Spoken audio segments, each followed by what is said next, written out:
Welcome class seventh. ये हमारा classification का चैप्टर चल रहा है। इस क्लासिफिकेशन के चैप्टर में ही हमने आपको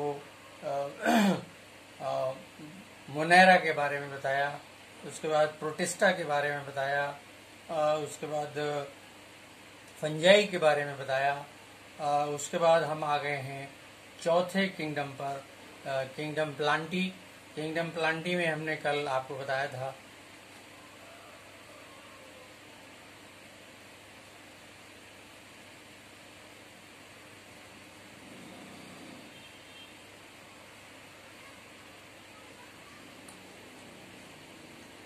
कि प्लांट्स को कई कैटेगरी में हम स्टडी कर सकते हैं। बहुत सारी चीज़ें हैं जो उनको तो सबसे पहले हमने आपको बताया था कि प्लांट्स आम तौर पर ग्रीन मटेरियल के साथ होते हैं, इनके पास हरियाली होती है जिसे क्लोरोफिल कहते हैं। तो हमने आपको बताया था कि स्ट्रक्चर, उनके स्ट्रक्चर की बुनियाद पर हम इनको सबसे पहले 3 कैटेगरी में बांट सकते हैं। पहली कैटेगरी उन नाजुक पौधों की है जिसमें हमने शामिल किया था ग्रासेस को, जिसमें हमने शामिल किया था पुदीने को, जिसमें हमने शामिल किया था हरे धनिए को। ये छोटे छोटे पौधे सॉफ्ट हैं, इनके स्टेम भी बड़े सॉफ्ट हैं और इनका साइज भी बहुत छोटा है। ये सब कहलाते हैं हर्ब्स, HERBS, हर्ब्स। उसके बाद हमने आपको बताया था कि कुछ इनसे बड़े हैं, जैसे गुलाब के पौधे हैं, जैसे चमेली का पौधा है, जैस्मिन है। इस तरह के जो पौधे हैं जो छोटी छोटी झाड़ियों की शक्ल में होते हैं, इनको कहते हैं श्रब्स।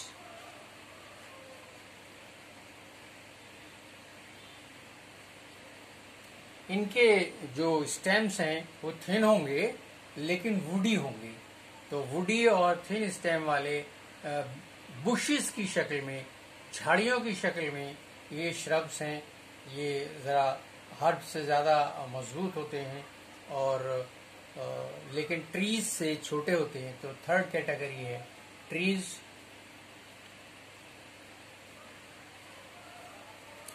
ये बड़े मोटे तनों वाले, थिक स्टेम वाले और बड़े बड़े कई कई फीट ऊंचे जो पेड़ हैं, दरख्त, ट्रीज हैं, जैसे नीम का पेड़ है, पीपल का पेड़ है, मैंगो है, आम का पेड़ है, ये सब ट्रीज कहलाते हैं।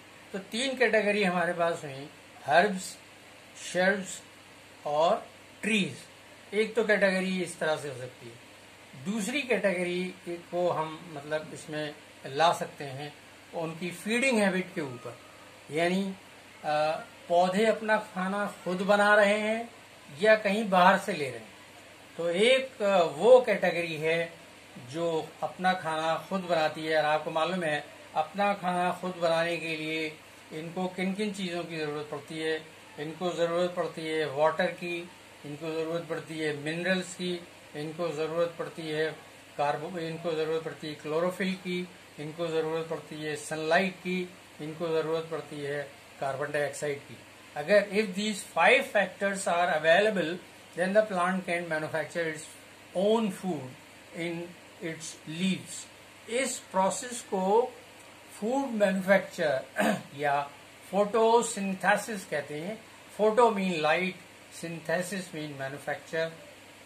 Food manufacture in the presence of light, but not in the presence of light, in the presence of carbon dioxide also, in the presence of chlorophyll also, in the presence of water also, in the presence of minerals also. When these 5 factors are there, then the plant can make its own food in its kitchens that are called leaves. Leaves are the kitchen of the plants in which the food is manufactured in the form of glucose. तो ये अपना खाना खुद बना रहे हैं, तो इनकी कैटेगरी है ऑटोट्रॉफ।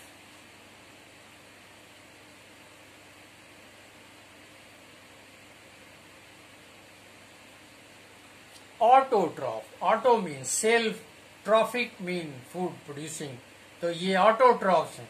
और ऐसे भी पौधे हैं जिनके पास क्लोरोफिल नहीं होता।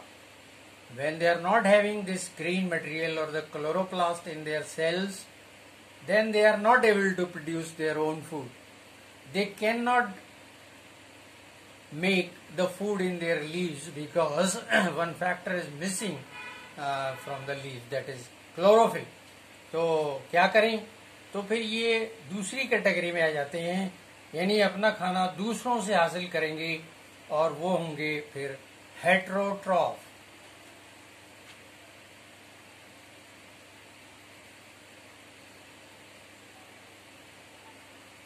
हेट्रोट्रॉफ यानी वो प्लांट्स जो अपना खाना खुद नहीं बना सकते, उनके पास खाना बनाने के लिए सामान नहीं है। तो फिर उनके आगे दो मसले आते हैं कि वो अपनी जिंदगी कैसे गुजारें। तो फिर उनमें दो कैटेगरीज हो जाती हैं, दो डिवीजन हो जाते हैं। एक तो हो जाता है सैप्रोफाइटिक,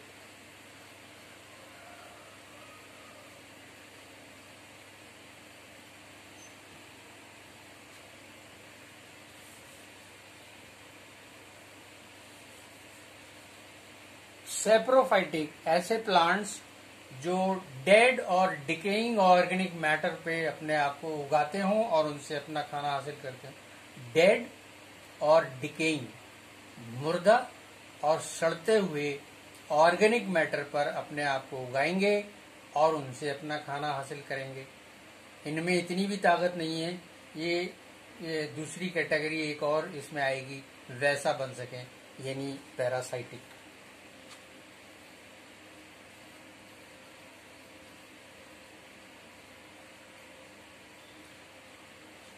तो ये सैप्रोफाइटिक होंगे तो कोई प्रॉब्लम नहीं आएगी। डेड है, डिकेइंग मैटर है, कोई इतराज नहीं करेगा। लेकिन अगर दूसरी कैटेगरी बनना होगी तो कुछ तो इनमें कैरेक्टरिस्टिक्स डेवलप करना पड़ेंगी, कुछ तो एडेप्टेशन होंगे जो ये पैरासिटिक होंगे। पैरासिटिक का मतलब अपनी जिंदगी किसी दूसरे लिविंग ऑर्गेनिज्म पर गुजारना। तो किसी दूसरे लिविंग ऑर्गेनिजम्स पर अपनी जिंदगी गुजारने के लिए कुछ टफ बनना पड़ेगा, तो ये पैरासाइट हो जाते हैं। किसी दूसरे लिविंग ऑर्गेनिजम्स पर अपनी जिंदगी गुजारते हैं। अब इसमें फिर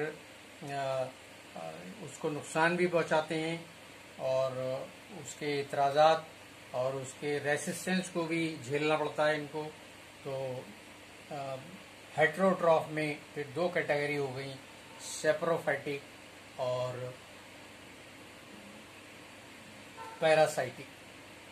तो ये दो तरीके से हमने प्लांट्स को देखा, एक तो स्ट्रक्चर या उनके स्ट्रक्चर की बुनियाद पर देखा, और एक देखा हमने फीडिंग हैबिट की बुनियाद पर। एक और तीसरी किस्म भी है जिसकी बुनियाद पर हम प्लांट्स को अलग अलग कर सकते हैं, क्लासिफाई कर सकते हैं, और वो हैं इनके हैबिटेट्स। प्लांट्स अपने आप को जिस हैबिटेट में, जिस हैबिटेट आपको मालूम है, हैबिटेट उस जगह को कहेंगे जहां पर लिविंग ऑर्गेनिजम्स को उसका खाना मिल जाए, रहने के लिए शेल्टर मिल जाए, और जहां पर वो रिप्रोड्यूस करने के लिए फ्री हो, ऐसी किसी जगह को उसका हैबिटेट कहते हैं। तो चाहे लिविंग ऑर्गेनिज्म में एनिमल हों चाहे प्लांट्स हों, वो अपनी ज़रूरत के हिसाब से जगहें चुनते हैं और वही उनके नेचुरल हैबिटेट्स होते हैं। तो अगर किसी प्लांट को ऐसी जगह उगना पड़ता है जहां पानी की बहुत ज़्यादा कमी है, तो ऐसी जगहें डेजर्ट हो सकती हैं, रेगिस्तान हो सकते हैं, सूखी जगहें। तो रेगिस्तान में भी बहुत सारे पौधे उगे रहते हैं, लेकिन वो उसके लिए अपने आप को अडेप्ट करते हैं। ऐसे प्लांट्स को जीरोफाइट कहते हैं। जीरोफाइट यानी जो बहुत ही ड्राई जगह पर उगते हैं। देखिए, प्लांट्स की एक खासियत रहती है कि प्लांट्स अपने सॉइल से कॉन्टिन्यूसली वाटर एब्जॉर्ब करते हैं। अब अगर किसी प्लांट ने अपने को उगाने के लिए जीरोफाइट या डेजर्ट को चूज किया है या उसकी मजबूरी है वहां उगना, तो फिर उसको पानी लेने के लिए बहुत गहराई में जाना पड़ेगा और पानी उसके लिए यानी वाटर उसके लिए बहुत ही प्रेशियस होगा। इस वाटर को प्लांट्स में एक खासियत है कि continuously they absorb water from the soil and this water reaches the ultimate leaves, और लीव्स में चूंकि इट्स ए कंटिन्यूस एब्जॉर्प्शन, तो क्वांटिटी ऑफ वाटर प्लांट्स की बॉडी में ज्यादा ना हो तो इसको फिर इसका लॉस भी करते रहते हैं through the stomata. Stomata are very minute pores on the ventral surface of the leaves. ये पानी जो ज्यादा है, excessive quantity of water is always lost with the help of stomata on the leaves. और स्टोमेटा वहां भी होते हैं जहां लीव्स अपने आप को थॉर्न्स में बदल लेती है, तो स्टेम स्टोमेटा की जगह मतलब स्टेम पर पहुंच जाते हैं, फिर वहां भी वही काम करते हैं, लॉस ऑफ वाटर। तो लॉस ऑफ वाटर जो है, कंटिन्यूस लॉस ऑफ वाटर, तो बड़ा नुकसानदेह होगा इन जीरोफाइट हैबिटेट। तो पानी बचाने के लिए फिर ये एडेप्टेशन देखने में आता है कि ये जीरोफाइट प्लांट जो हैं they convert their leaves into thorns। न रहेगी बांस न बजेगी बांसुरी, तो ये लीव्स ही खत्म कर देते हैं, तो लॉस ऑफ वाटर रुक जाता है। तो पानी चूंकि कम है तो उसको बचा के रखना है। Conservation of water because of the scarcity of water in the xerophyte habitats. तो ये अपनी पत्तियों को ही खत्म कर देते हैं।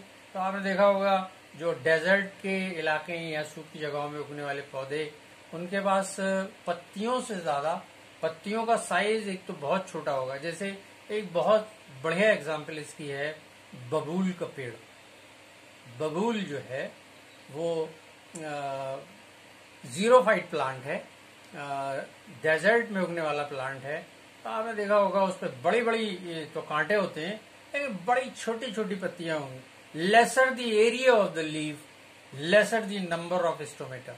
तो उसके बावजूद भी अब चूंकि खाना बनाना है इनको और जरा बड़े प्लांट हो जाते हैं तो पत्तियां थोड़ी रहती हैं, but number of leaves is very reduced and the size of the leaves is also reduced to reduce the number of stomata on the leaves. और बहुत सारी लीव्स तो they convert into thorns spines में, ताकि वो मामला ही खत्म हो जाए। और इस प्रोसेस को the loss of water through leaves is called transpiration. तो the transpiration is reduced by converting the leaves into thorns. चलिए इसके बाद और पढ़ेंगे।